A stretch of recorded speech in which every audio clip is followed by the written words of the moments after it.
If you have negative or self-damaging behaviors in your life, like procrastination, people-pleasing, self-neglect, or others, you usually try to change that behavior or do something different instead. And this approach is kind of the wrong way around and almost never works. So I suggest stop trying to change your behavior and do something different. Let me explain what to do instead. So let's say this is you, right? This is you. And the issue is that you have basically, let's say, a demon, quote unquote, inside of you, a small little version that says, no, I don't want to do this thing that I know I need to do. I want to procrastinate. Or, no, I rather neglect myself. I rather please people instead of standing up for myself.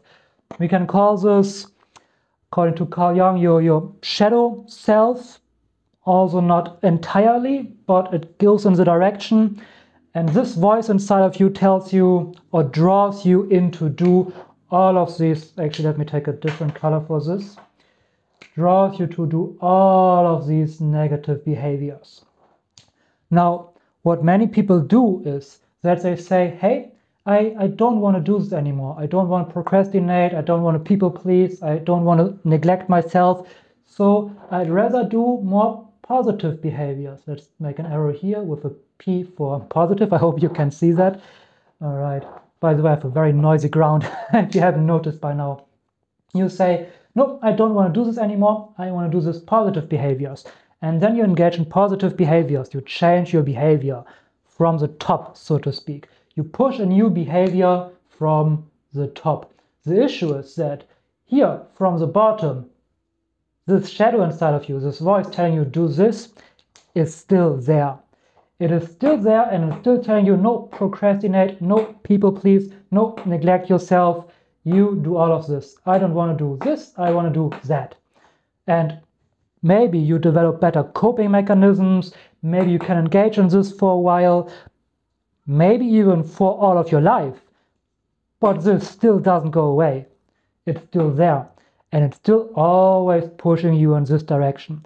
This is, by the way, also when people who come out of toxic or narcissistic relationships and they heal from the narcissistic ex and then they learn red flag, toxic behavior patterns, what narcissists do, and they think, oh yes, now I behave differently, it might work. But when the right, quote unquote, narcissistic person comes and does the right things, they fall back into their bad behavior because they have not healed this inside of them that is drawing them there. What I suggest, instead of changing your behavior from the top and engaging in different behavior, what I suggest is to heal these wounds, this voice inside of you, usually deeper subconscious wounds and trauma, heal that inside of you so that you don't even have the urge to engage in this behavior in the first place. If you heal this inside of you, you have nothing inside of you anymore that's drawing you to engage in procrastination, people-pleasing, self-neglect, or whatever it is. And then you can naturally engage in the positive behaviors. In fact, most of the time you will be naturally drawn to engage in the positive behaviors. I've worked with dozens of clients, and what I see over and over again, especially the ones that are people-pleasing or neglecting themselves, is once they heal this, their subconscious wounds, trauma, and triggers, once they heal this just completely disappears.